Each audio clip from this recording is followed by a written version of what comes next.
Bismillahirrahmanirrahim. Assalamualaikum warahmatullahi wabarakatuh. Hamdan wa syukran lillah, salatan wa salaman ala rasulillah, man la nabiyya ba'dah. Allahumma salli wa sallim wa barik ala sayyidina Muhammad wa ala alihi wa ashabihi ajma'in, amma ba'd. Rabbi shrah li sadri wa yassir li amri wahlul 'uqdatam min lisani yafqahu qawli. Subhanaka la ilma lana illa ma 'allamtana innaka antal alimul hakim. La haula wa la quwwata illa billahil aliyyil azim. Bapak, Ibu, orang tua saya, jamaah salat subuh yang dimuliakan Allah, bersyukur kita pada Allah Qadir Rabbul Jalil dengan lafaz alhamdulillahi rabbil alamin. Di subuh ini Allah masih membukakan kedua belah mata kita. Lalu jika ada di antara kita berdoa alhamdulillah, itu hakikat doa bangun tidur itu. Ya Allah, segala puji bagimu, karena di subuh ini Allah masih beri kesempatan pada kita untuk datang ke rumah Allah ini. Kalau ternyata Allah tidak mengasihi kita, kita tak akan bisa rukuk sujud, kita tidak akan bisa majelis ta'lim ini, kita tidak bisa melihat dunia ini. Maka Allah masih kasih kesempatan pada kita di subuh ini, dan boleh jadi satu hari bahkan tahun ke depan. Ini waktu-waktu yang penting yang boleh jadi kita anggap biasa-biasa saja. Mudah-mudahan Bapak Ibu Allah istiqomahkan kita dengan kebaikan demi kebaikan kita. Amin ya rabbal alamin. Salawat dan salam pada Rasulullah sallallahu alaihi wasallam dengan lafaz Allahumma salli ala sayyidina Muhammad. Semoga di bulan Maulidin Nabi, di bulan Maulidnya Nabi besar Muhammad Rasulullah sallallahu alaihi wasallam, datang keberkahan-keberkahan dan cinta kita semakin bertambah pada Rasulullah sallallahu alaihi wasallam. Amin ya rabbal alamin. Bapak Ibu orang tua saya dimuliakan Allah, mari sebelum kita mulai kajian ini kita baca surah Al-Fatihah. Semoga hidayah yang Allah berikan pada kita semua Allah istiqamahkan, Allah langgengkan. Saudara-saudara kita yang belum datang, dia menghadap rukuk sujud di hadapan Allah, semoga Allah titipkan hidayah dan Allah bukakan hatinya. Siapapun di antara kita yang sakit, semoga Allah angkat penyakitnya. Yang sehat punya hajat-hajat yang baik, semoga Allah qabul hajat-hajatnya. Wabil khusus pembangunan masjid kita ini dipermudah dan cepat selesai dengan pertolongan Allah. Ala hadin niyah as-salihah kiramil fatihah. A'udzubillahi minasyaitonir rajim. Bismillahirrahmanirrahim. Alhamdulillah rabbil alamin arrahmanir rahim maliki yaumiddin iyyaka na'budu wa iyyaka nasta'in ihdinas siratal mustaqim siratal ladzina an'amta 'alaihim ghairil maghdubi 'alaihim waladdallin. Amin. Bapak Ibu orang tua saya dimuliakan Allah, alhamdulillah pagi ini memang yang berbeda itu tak nampak ibu-ibu, kecuali hanya yang kasap saja ilmunya bisa nampak ke sini. Karena ada terlindung. Mudah-mudahan Bapak Ibu kebaikan kita ini, syiar ini, rumah Allah ini semakin makmur dan diberikan kemudahan. Amin ya rabbal alamin. Bapak Ibu yang dimuliakan Allah, pagi ini saya ingin mengutip satu hadis. Hadis ini Bapak Ibu dikutip dari satu kitab hadis yang mudah-mudahan Bapak Ibu punya kitab ini. Kitab ini murah, udah murah sekali. Bukan lagi hanya murah, murah sekali. Ya, kalau tak ada, habis mengaji ini dibeli. Kalau tak ada, lapor sama ketua BKN. Pak Darwin nanti itu yang tahu itu. Tapi ini penting. Hadis ini tipis sekali kitabnya, tapi semua adalah pilihan hadis sahih yang dikutip oleh Imam An-Nawawi. Ada anak ustaz yang hafal kitabnya? Nama kitabnya? Namanya kitab Arba'in. Arba'in An-Nawawi. Ya. Bapak Ibu, kalau tak ada di jalan manapun terserah, kitabnya tipis, jumlah halamannya boleh jadi 10 atau 12 halaman gitu. Tipis sekali. Tapi hadis itu semuanya hadis pilihan Imam Nawawi, semuanya Bukhari Muslim, tak Bukhari Muslim begitu. Hadisnya hadis sahih. Sampai kata Imam Nawawi dalam kata pengantar kitab itu yang tipis itu, siapa yang memahami bahkan hafal hadis itu, maka Allah akan jaga dia, selamatkan dia, dan dia paham dari segala urusan agama kita. Harganya dulu Bapak Ibu, dulu ini, waktu saya pernah beli kitab itu untuk jamaah, 2.500, bukan 25 juta, 2.500, tipis. Maka Bapak Ibu, siapa yang belum punya, habis mengaji ini cari kitab itu bentuk kecintaan kita pada Rasul, memegang kalamnya Rasul yang dikarang oleh seorang ulama besar namanya Imam An-Nawawi. Bapak Ibu, supaya penasaran, saya mengutip di hadis yang ke-21. Hadis yang ke-21. Hadis itu 1, 2, 3. Jumlah hadis itu 42 hadis dalam kitab itu. Cuman dibuat judulnya menjadi Arba'in, 40 saja. 40 hadis. Walaupun isinya 42 hadis. Jadi dihafal pun bisa. Ini anak ustaz yang Quran saja dihafal, apalagi hadis Arba'in, wajib dihafal untuk menguatkan hafalan-hafalan Al-Quran. Bapak Ibu, dalam hadis itu ada seorang ulama, seorang sahabat bertanya pada Rasul. Jadi saya sering menyebutkan bahwa sahabat Rasul itu cukup terbuka, cukup dialog komunikatif dengan Rasul. Ada masalah, minta gimana Rasul masalah ini.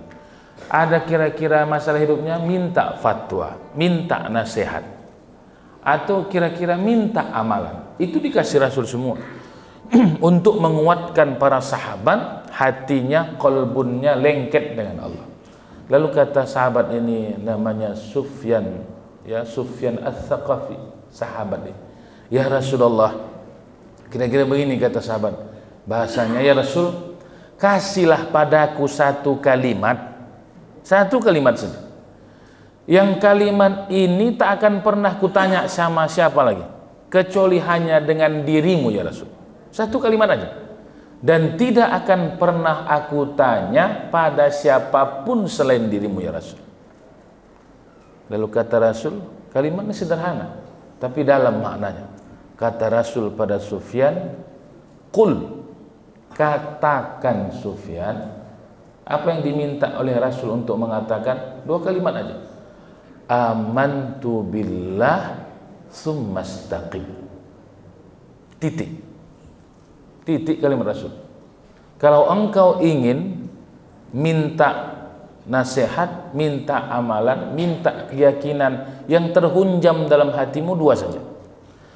Aman, katakan engkau. Jadi Rasul meminta dia ucapkan, bukan yang didengar, yang ucapkan ya Sufyan. Amantu billah summastaqim.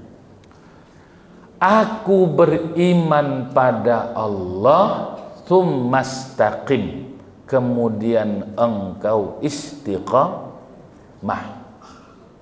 Titik hadis itu aja. Jadi Rasul memberikan nasihat pada sahabat ini, kalau engkau ingin lurus hidupmu, tenang hidupmu, dan tak pernah kau tanyakan pada siapapun lain selain diriku, hanya 2 aja. Beriman engkau pada Allah, summastaqim, kemudian engkau istiqamah dengan keimanan. Selesai. Maka Bapak Ibu, Ibnu Abbas mengatakan makna summastaqim yang sederhana pada hadis itu adalah begitu orang beriman dan dia istiqamah, tak keluar dari imannya, itu summastaqim maknanya. Berarti dia istiqamah. Kalau hari ini kita beriman, yakin pada Allah, terus beriman sampai hatta ya'tiyakal yakin, sampai mati, itu orangnya masuk, kata Ibnu Abbas, dalam makna istiqamah. Ada yang berencana Bapak Ibu keluar enggak? Kalau berencana istiqamah. Tapi siapapun yang sampai hayatnya la ilaha illallah, dipastikan dia istiqamah, kata Ibnu Abbas. Karena itulah yang terukur dalam makna umum hadis itu disebutkan oleh Ibnu Abbas. Bapak Ibu yang dimuliakan Allah, saya ingin menggarisbawahi Bapak Ibu ketika Rasul mengatakan tsummas taqim. Tsummas taqim, yang payah, kemudian engkau istiqamah. Maka nanti Bapak Ibu kan surah Al-Fatihah itu ihdinas siratal mustaqim. Maka mustaqim, istiqamah sama itu. Istaqama yastaqimu mustaqim. Jadi orang yang berada pada jalan yang istiqamah itu orangnya mustaqim. Yang kita minta itu ihdinas siratal mustaqim, kita menjadi orang-orang mustaqim, istiqamah di jalannya para orang-orang yang diberikan Allah istiqamah. Maka istiqamah dari kata qoma. Istiqamah itu dari kata qoma. Qoma itu berdiri, dan qoma itu bukan berdiri bengkok. Maka dalam kajian fikih, salah satu rukun sholat itu berdiri lurus dan berdiri tegak bagi yang mampu. Tak boleh dia di pinggir bersandar di dinding, tak boleh. Atau dia kecil, di kiri kanannya gemuk-gemuk. Wah, ini kesempatan ini gitu. Bersandar di dengan bapak. Itu batal sholatnya dalam mazhab Syafi'i, karena dia harus berdiri tegak lurus di kakinya. Maka qoma itu berdiri tegak lurus. Maka orang yang istiqamah, orang yang mustaqim, dia berdiri tegak lurus pada jalan yang ditetapkan oleh Allah dan Rasulullah. Bapak Ibu orang tua saya yang dimuliakan Allah, apa pentingnya tsumastaqim ini? Saya ingin mendekatinya Bapak Ibu dengan pendekatan tasawuf. Ada satu kalimat yang masyhur di kalangan para tasawuf itu Bapak Ibu. Kata beliau begini, al istiqamatu khairum min alfi karamah. Istiqamah, orang yang konsisten, mudawamah, bukan hanya dalam keimanannya, bahkan yang paling jauh maknanya pada amalan-amalan, dia istiqamah. Maka kata Rasul, ahabbul a'mali ilallah adwamuha wa in qalla. Amal yang paling, bukan hanya dicintai, amal yang paling disenangi, disukai, dicintai Allah, amal yang terus mudawamah, berkesinambungan, istiqamah. Wa in qalla, kendati pun amal itu hanya sedikit. Tiap subuh dia 5.000 berlimpah. Tiap subuh itu lebih baik dibandingkan ada orang begitu subuh 100.000 dia berlimpah. Tapi subuh itu aja, setahun ke depan belum tentu berlimpah dia. Itu tidak. 5.000, tapi istiqomah itu lebih disenangi Allah dibandingkan amalan dadakan. Maka kita ingin mengingat Bapak Ibu, apa amalan yang telah kita istiqamahkan. Ini datang ke masjid nih subuh nih Bapak Ibu, setiap subuh,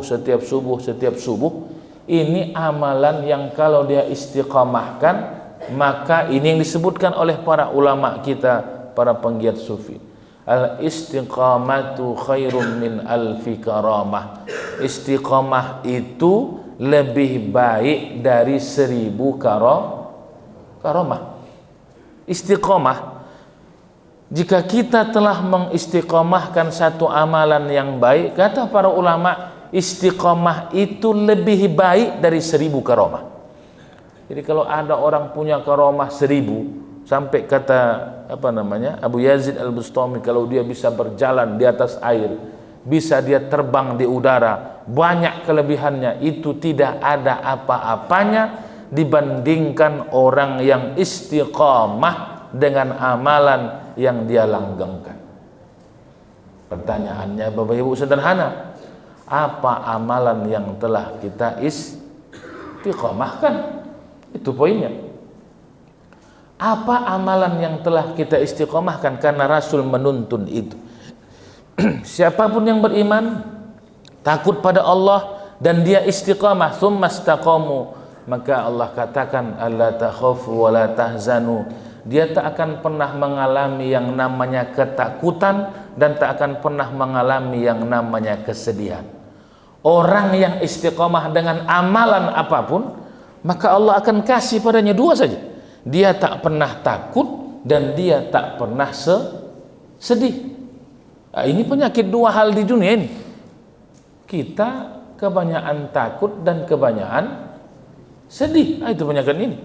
Kebanyakan takut dan kebanyakan sedih. Nah, kalau begitu dia belum istiqamah dengan amal-amalnya.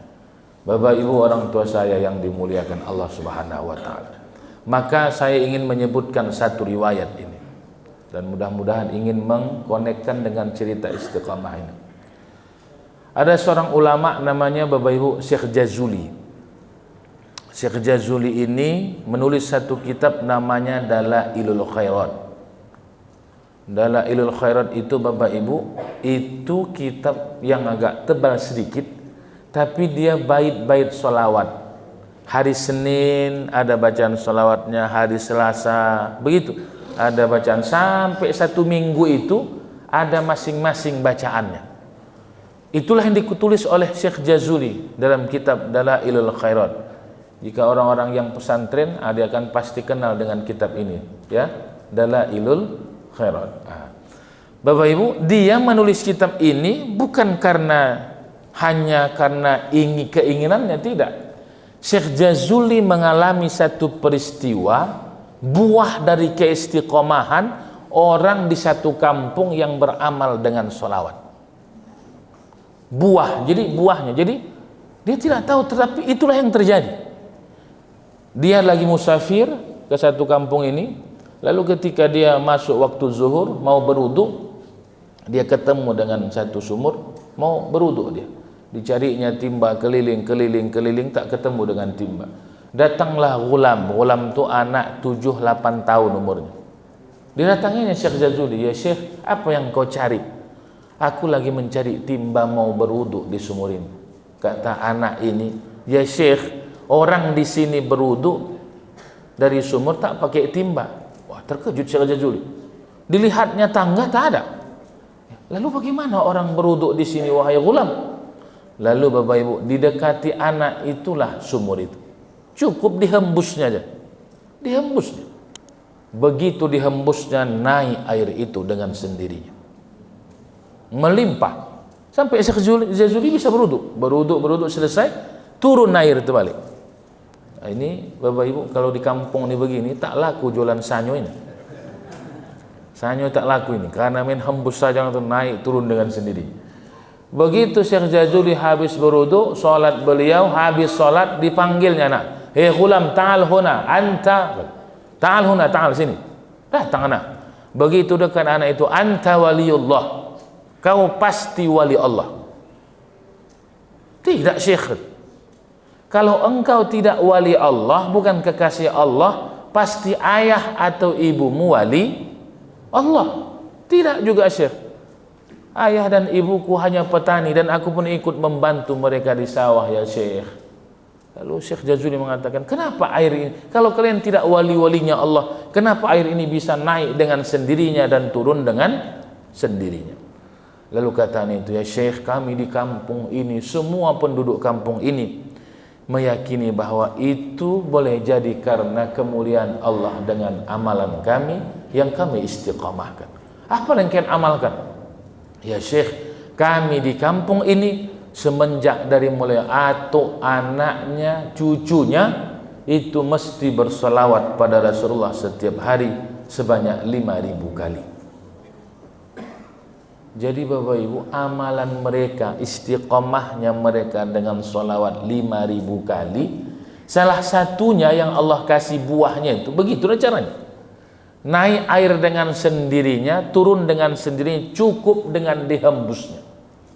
Maka kata Rasul dalam satu hadis, man shalla alayya salatan wahidah, siapa yang bersolawat padaku satu kali saja, sallallahu ala Muhammad, katanya sallallahu alaihi ashran, langsung Allah bersalawat padanya 10 kali. Kalau 5.000 berarti 10 kali 5.000, 50.000 kali orang yang ada di kampung itu. Maka Allah kasih pada mereka kemuliaan min haitsu la yahtasib, dari jalan yang tak pernah diduga-duganya. Maka Bapak Ibu, setelah peristiwa itulah Syekh Jazuli menulis kitab Dalailul Khairat. Kemuliaan sholawat itu mereka dapatkan karena buah istiqamah, tsumastaqim. Kemudian mereka mengistiqomahkan amalan itu, maka Allah kasih mereka kemuliaan-kemuliaan yang di luar nalar mereka, bahkan tak masuk akal pada mereka. Bapak Ibu orang tua saya yang dimuliakan Allah, maka Bapak Ibu, pertanyaannya balik-balik ini, apa yang telah kita istiqomahkan dengan amalan kita? Kalau ada yang belum bersolawat, maka dia mengamalkan solawat pagi. Tapi ingat, jangan pernah dia bertujuan hanya pada fadilah solawat. Bukan itu. Dia bersolat itu adalah mahabbah li Rasulillah, cinta pada Rasulullah. Poinnya itu. Bukan kemuliaan-kemuliaan tadi, itu Allah akan kasih sesuai dengan profesi kebutuhan si hamba. Jangan mentang-mentang disebutkan dalam riwayat Syekh Jazuli, orang bisa dekat sumur dihembusnya karena sholawat, lalu 1 bulan Bapak Ibu bersolawat, dicarinya sumur. Atau Ustaz tuh bisa dalam sejarah tuh menghembus air, aku udah sebulan ini dia hembusnya sumur tuh, sampai habis ludahnya dia tak naik itu air. Karena Allah akan kasih sesuai dengan kebutuhan si hamba bersolawat, kecintaan mahabbahnya li Rasulillah sallallahu alaihi wasallam. Maka ada seorang sahabat, Ka'ab bin Malik namanya, datang dia pada Rasul, ya Rasulullah, kalau aku bersolawat padamu 1/3 dari waktuku, boleh ya Rasul? Boleh, tapi kalau kau tambah lebih bagus. Kalau aku bersolawat padamu sampai 1/2 waktuku, hariku bersolawat, boleh ya Rasul? Boleh, tapi kalau kau tambah lebih bagus. Kalau aku seandainya bersolawat padamu 2/3 dari waktuku, boleh ya Rasul? Boleh, tapi kalau kau tambah lebih bagus.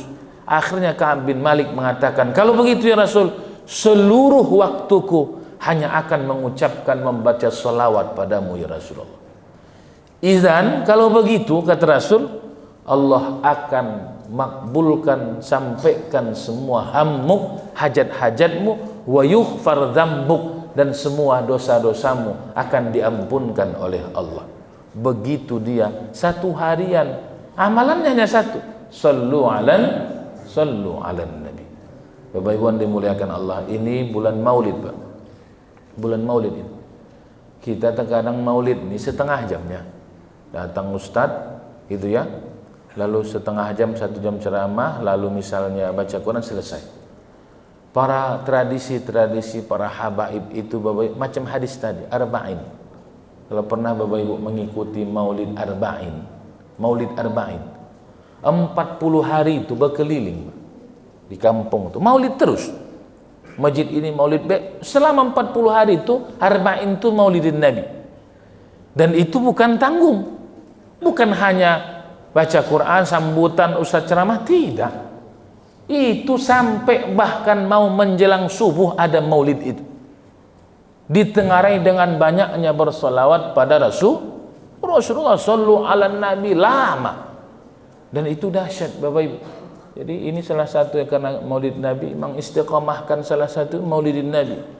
Bayangkan sampai dalam satu hadis hadis ini dhaif, tapi itu diperdebatkan, dibincangkan para ulama.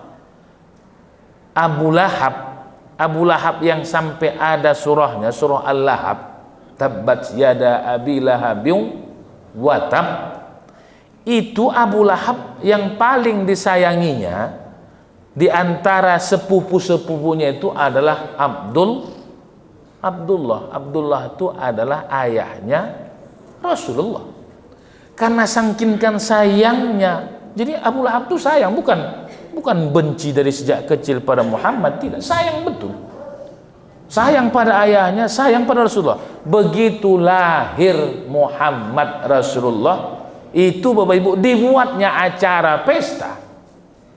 Abu Lahab tadi dibuatnya acara syukuran, diundangnya orang, bahkan dia punya satu budak.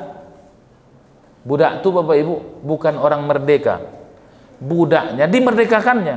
Itulah yang menjadi pertama sekali ibu susu Rasulullah. Namanya Suwaibah Aslamiyah. Nah, ini Maulid Nabi harus sekali dicek juga, ini nama-nama penting. Jangan Maulid hilang pula ingatan kira kan ceritanya. Suwaibah Aslamiyah itu budak Abu Lahab. Karena sangkinkan sayangnya dia, gembiranya Abu Lahab dimerdekakan, memerdekakan hamba itu bukan hal yang bukan hal yang murah, Pak. Karena budak itu macam barang, Pak. Sampai tua dia kalau tak merdeka jadi budak lah dia. Mengabdi, begitu budak itu. Dan hukum internasional di zaman itu begitu, kalau ada orang kalah perang dia jadi budak. Nanti dimerdekakan, dibeli dimerdekakan baru merdeka. Kalau tidak jadi budak terus, bukan dibayar, dilelang. Nanti kalau udah tua lalu tak punya tenaga lagi, itu dibawa tuannya ke pasar, Pak. Dilelangnya kawan. Yang dilelangnya bukan barang, ini orang.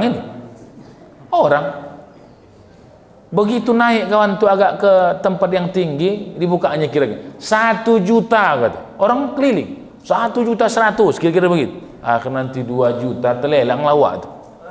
Berpindahlah tuan wak itu begitu. Jadi bagaimana melelang barang, begitulah di zaman itu status budak, maka belakangan dihapuskan. Nah, Abu Lahab dimerdekakannya Suwaibah, lalu dia katakan, wahai Suwaibah, setelah kau merdeka, kau mesti jadi ibu susunya Muhammad. Sampai begitu Abu Lahab itu. Cuman begitu besar tahu dia Muhammad membawa agama, jadi musuhnya. Maka sebenarnya Bapak Ibu, cerita di Makkah itu Rasul berdakwah, itu kira-kira kalau bahasanya pertikaian antara keponakan dan pakcik. Begitu aja. Antara keponakan dan pakciknya.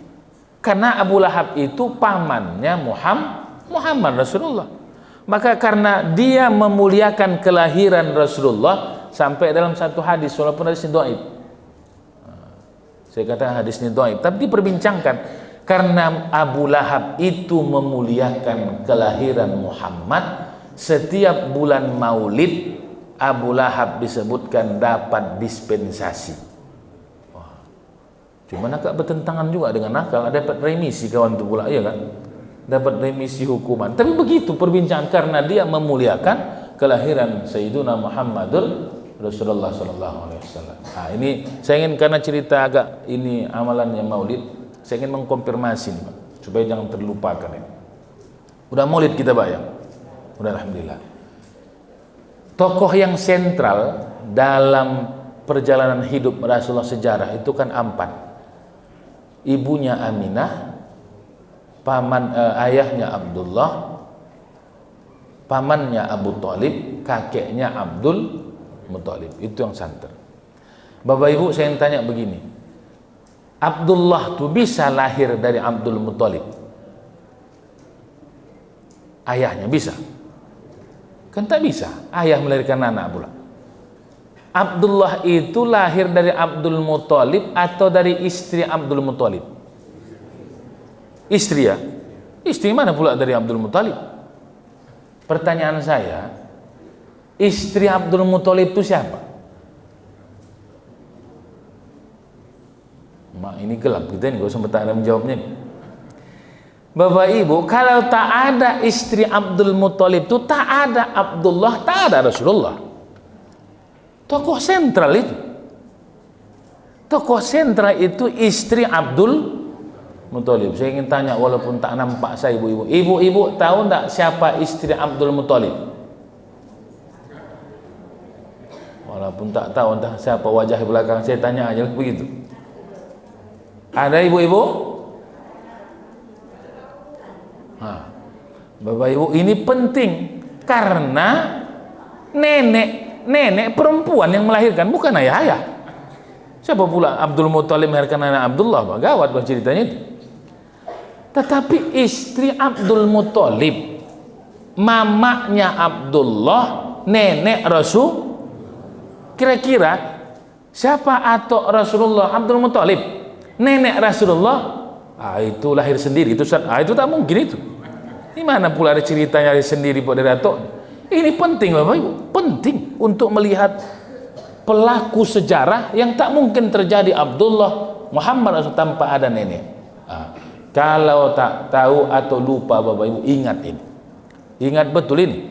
Nama nenek Rasulullah, mamanya Abdullah itu namanya Fatimah. Ada nama ibu Fatimah belakang. Ibu Fatimah ingat, Bapak Ibu Fatimah ingat lihat. Jadi nama nenek Rasul itu masyhur namanya Fatimah. Nah, tradisi orang Arab, nama atuk itu akan dipakaikan balik pada nama cicit. Begitu orang Arab.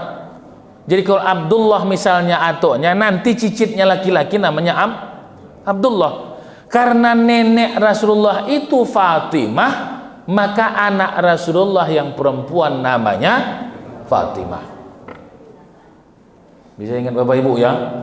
Jangan lupa, ini tahun ke tahun kita maulid ini tak tahu nama nenek Rasulullah. Ini tak naik kelas ini, kok sempat tak tahu ini nama nenek Rasulullah sallallahu alaihi wasallam. Bapak Ibu yang dimuliakan Allah. Ini terkait dengan wirid istiqamah. Ini pun sama, kalau setiap tahun masjid kita ini maulidin Nabi, insyaallah itu pun bahagian daripada amalan istiqamah. Maka para habaib kita Bapak Ibu, itu ada arba'in, 40 hari keliling tiap malam maulid. Maka saya ingin menyebutkan ada satu riwayat, dan ini boleh jadi pernah Bapak Ibu dengar. Ada seorang ulama habaib namanya Habib Mundir Al-Musawwa. Kalau pernah dengar ceramah itu, jadi beliau meninggal 40 tahun pas meninggal. Habib Munzir ini Bapak Ibu dulu begitu pulang dia dari Yaman, ya, dari Darul Mustafa yang ada di Yaman, dia begitu pulang di Jakarta, Tanah Abang itu tak punya jamaah dia. Didatanginya dari preman, tahu loh, ada pejubah habaib, berjubah berserban. Begitu datang dia, ketiga orang preman salam dia. Tahu lah, preman dianggapnya tak ada orang lagi yang mau mendekati dia. Jadi Bapak Ibu kalau ada preman, jangan dia, ini preman ini kafir, ini matinya nih, jangan disumpah dia, didekati. Lalu dia dekati Habib Mundir, begitu salam, assalamualaikum, bersalam orang nih, yang preman nih, yang gajul-gajul nih, begitu bersalam, geng-geng preman, lalu dicium Habib Mundir tangan mereka. Dicium Habib Mundir, aturan orang itu menyium. Ini Habib Mundir mencium tangan tiga orang, tersentuh hatinya, tersentuh, taubat waktu itu, taubat di waktu itu, dan menjadi pengikut Habib Mundir. Kita kan tidak terkadang ini, begitu kita soleh ini tak bisa, ini levelnya orang-orang alim ini kan. Nah, main sekali itu kan. Ini haji-haji saja ini, tak bisa dekat-dekat ini. Itu yang masalah. Padahal dia harus meleburkan kebaikannya pada orang di sekelilingnya. Dari 3 orang, akhirnya Bapak Ibu jadi ribuan orang sekali mengaji, bukan maulid. Itulah yang disebut dengan majelis Rasulullah. Sekali mengaji tak cukup di masjid lagi, dibuat pentas di tanah lapang, ribuan orang mengaji. Padahal Bapak Ibu kalau saya pernah melihat cuplikan ceramah Habib Mundir, nanti dicek. Habib Mundir itu bukan macam kita nih agak sedikit naik keras suaranya, bukan macam Ustaz Abdul Somad misalnya keras, tidak. Habib Mundir itu kalau ceramah, assalamualaikum, begitu aja, macam dia aja bicara. Tapi orang ribuan orang, Jadi bukan persoalan kekuatan lisan ketika itu, tapi kekuatan kebeningan, kejernihan hatinya menembus hati-hati orang yang datang ketika mendengarkan ceramah itu. Bapak Ibu, saya menyampaikan adalah pernah satu ketika Habib Mundir itu maulid Nabi. Maulid Nabi di satu daerah itu masih agak primitif. Lalu begitu masuk, karena model maulidnya bukan sebentar, solawatan rame setengah malam bahkan menjelang subuh. Ada di daerah itu dukun punya ilmu hitam dan punya jin 2, jin kafir. Kata dukun ini merusuh aja nih ketenangan kita di sini acara maulid ini. Diperintahkan si dukun inilah pada jin ini, santet itu ustadznya itu kalau bisa mati nih malam ini. Ini maulid Nabi ini. Diperintahkannya ini jinnya nih datang ke sana, santetnya kalau bisa mati, berhenti acara itu. Jam-jam 10 dia kirim. Begitu dia kirim jinnya ini yang selalu kerjanya menyantet, membunuh orang secara mistis, biasanya 1 jam udah pulang, udah selesai tugas karena jin. Ini ditunggu-tunggunya tak pulang-pulang. Kemana pula main-main orang nih, tak pulang-pulang. 2 jam 3 jam tak pulang juga jin. Apanya dipanggil tak bisa, dipanggil tak pulang. Ini apa yang dikerjakan orang di tempat orang nih, apa dilakukan? Akhirnya menjelang subuh, taulah jin yang nama jin kafir berewokan mungkin tak jelek ya Allah. Lalu begitu menjelang subuh terkejut dukun. Begitu pulang sudah berjubah putih orang ini pulang, berjubah putih busorban. Terkejut dukun, apa yang terjadi sama kalian nih? Kapan, kenapa kalian baju putih, berjubah-jubah macam tuan guru pula? Lalu kata jin ini, wahai tuan, kami lepas darimu dan kami sudah Islam. Apa yang terjadi dengan kalian? Ini yang menarik pengakuan si jin. Begitu tuan kau ingin perintahkan kami datang ke majelis itu, semua para habaibnya kemudian para jamaahnya berselawat lama syahdu dan mereka nikmati mengurai kisah-kisah Muhammad Rasulullah, berselawat bahkan ada menangis. Tahukah kau wahai dukun tuan kami, dan kami tak bertuan denganmu lagi, tahukah engkau di sana ketika acara maulidin Nabi itu bukan hanya orang-orang itu yang datang, tapi Muhammad yang mereka salawatkan itu hadir di majelis itu. Bapak Ibu yang dimuliakan Allah, maka kalau ada majelis maulid jangan dianggap sederhana itu peringatan, tidak.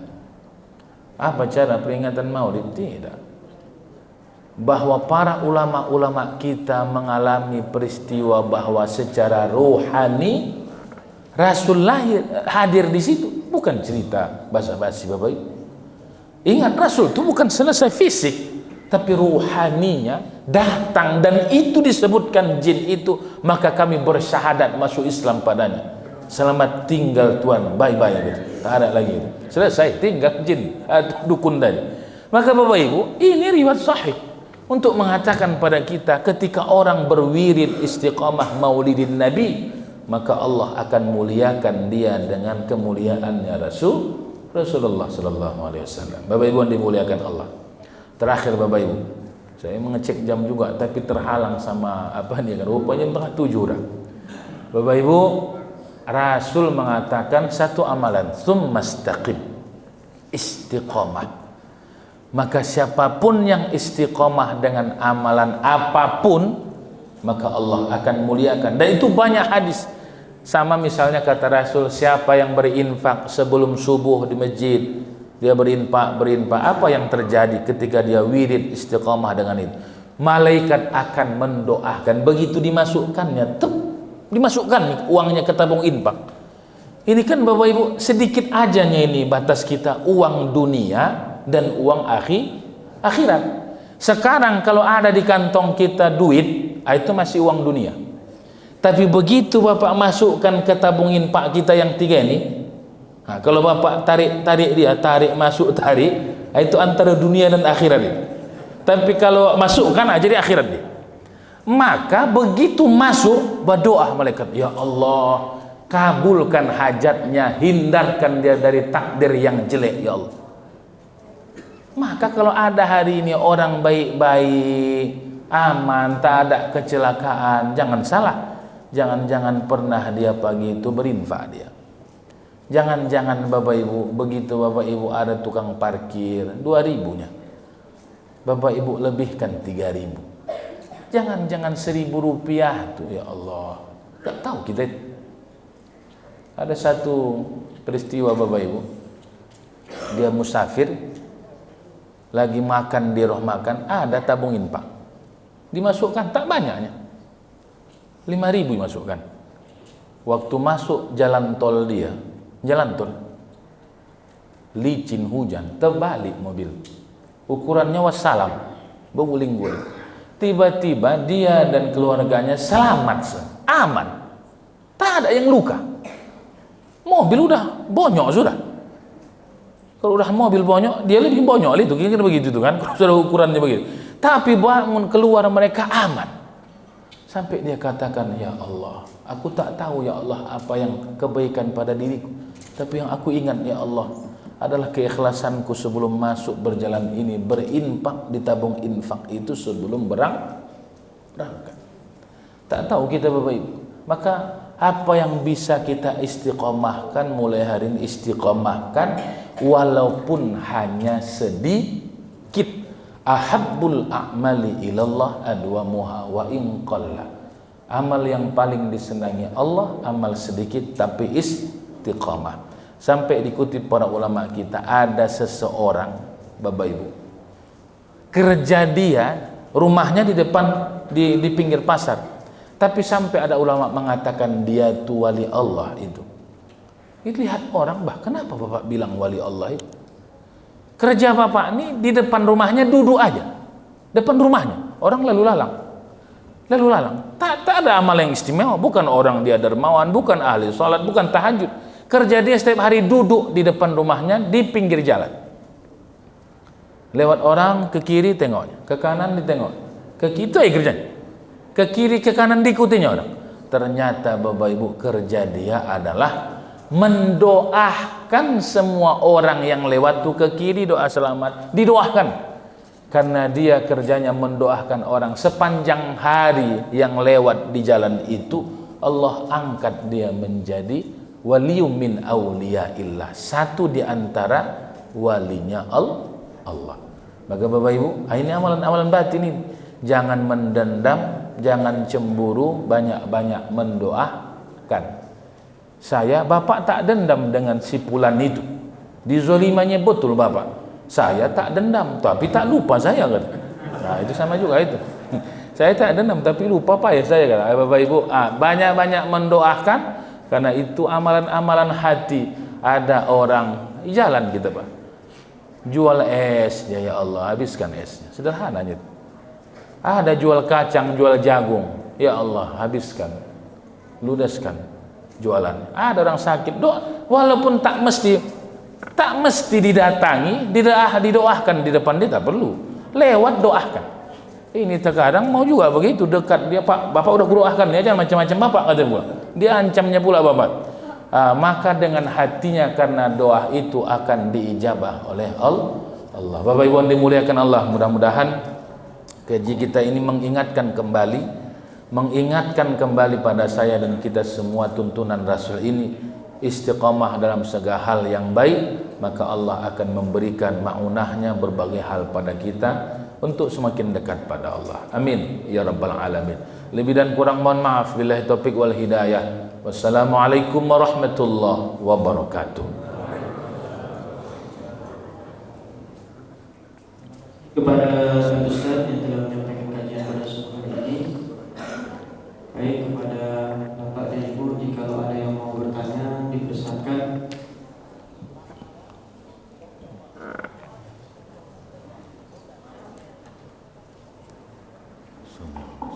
Assalamualaikum warahmatullahi wabarakatuh. Salam yuk. Ustaz, yang ingin saya tanyakan, saya sering kita perhatikan kadang-kadang di televisi perayaan 1 Muharram di daerah Jogja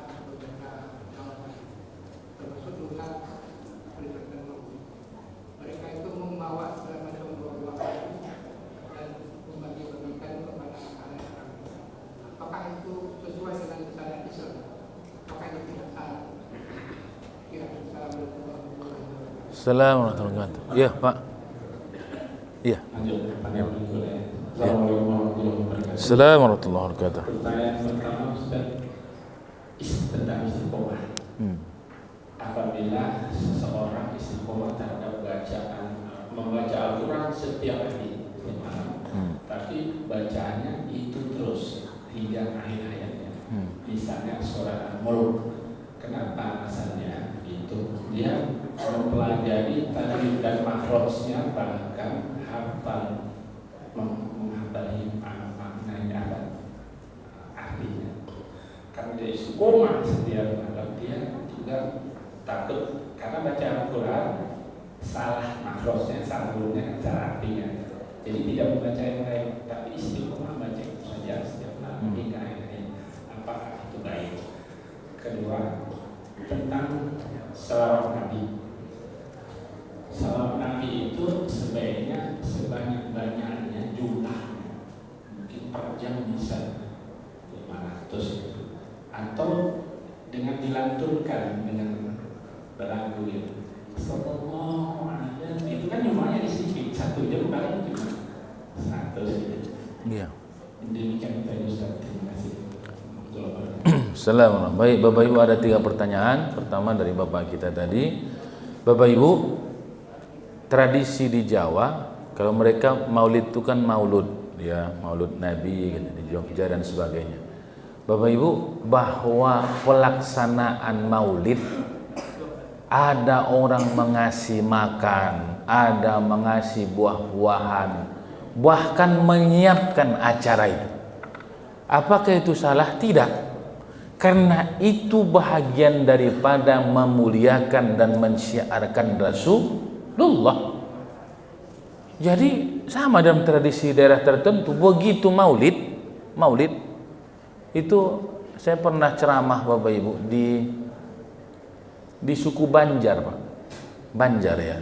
Siapa yang mungkin ada orang suku Banjar di daerah apa namanya? Di daerah Perbaungan sana, Pak. Ada komunitas suku Banjar di sana. Itu Bapak Ibu, maulid itu keliling. Dan yang menariknya waktu acara maulid itu di masjid maulid. Di masjid cuman berapa orang ya? Ada 20 atau 30 rumah. Di rumah itu masing-masing rumah menampung 15 orang makan. Itu begitu Pak. Iya. Jadi dari kampung dari mana datang ini wajib makan.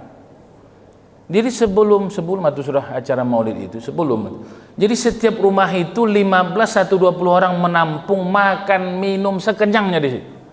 Jadi yang datang itu ratusan orang. Jadi dihitunglah rumah itu bisa berapa kakak di situ, 30 kakak, 50 kakak. Setiap kakak itu 10 orang. Itu pakai jambar besar itu.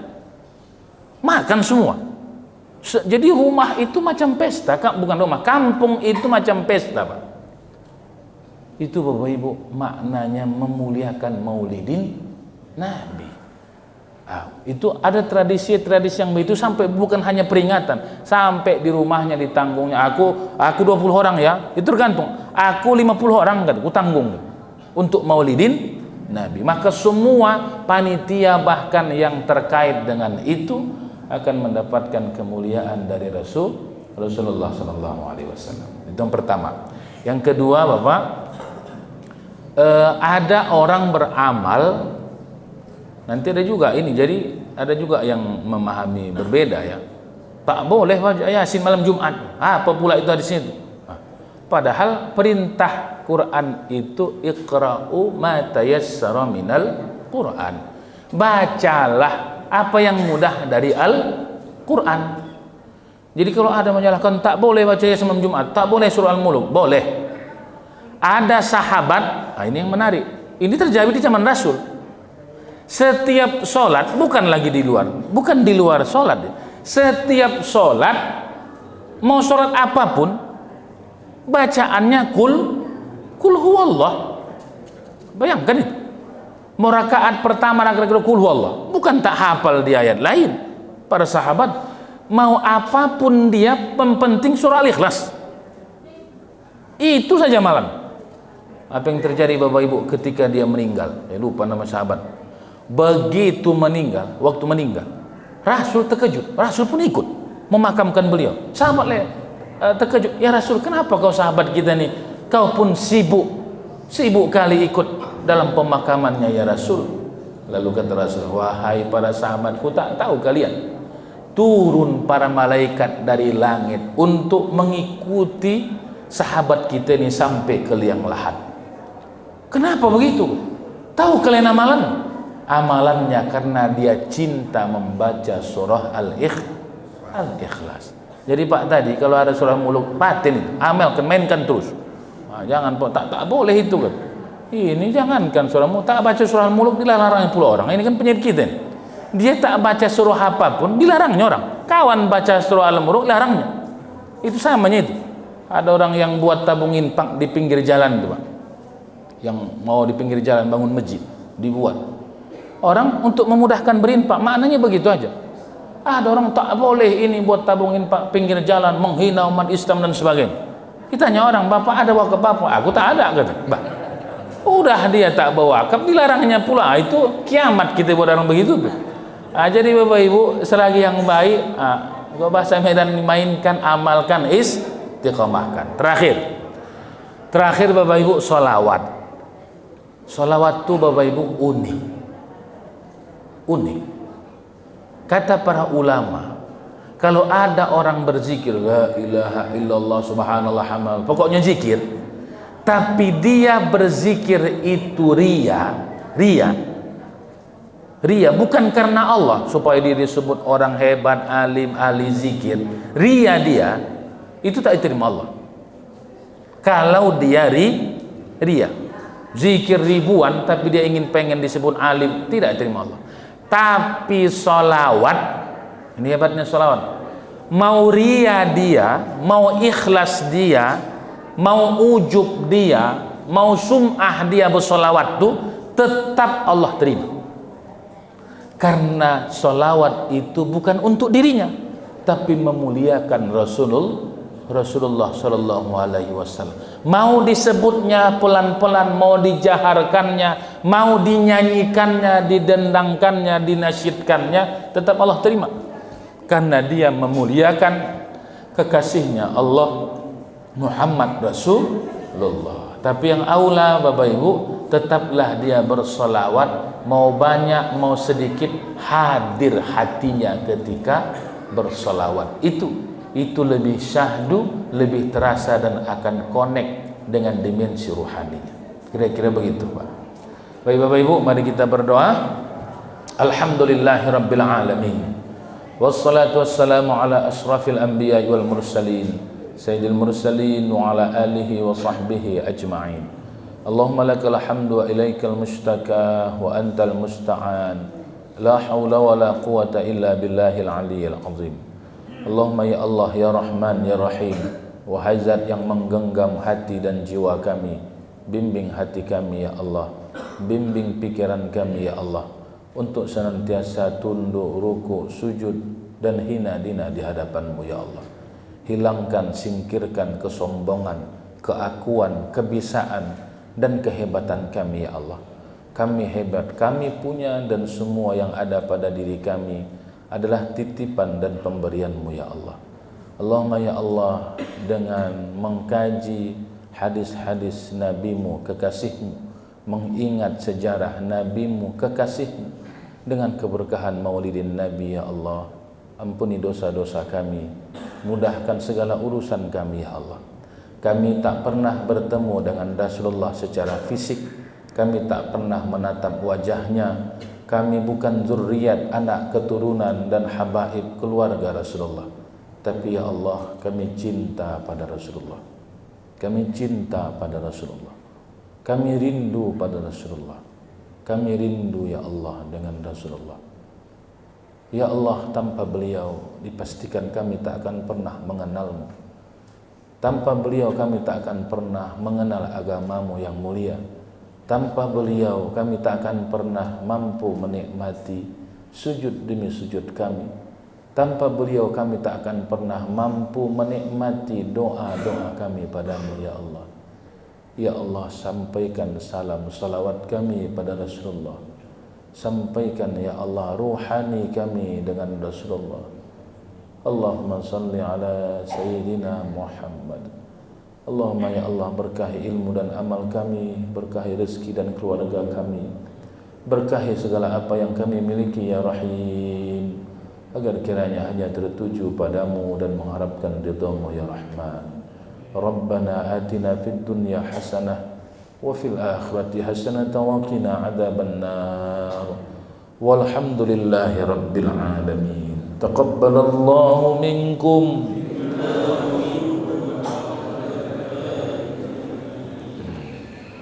Terima kasih kepada Ustaz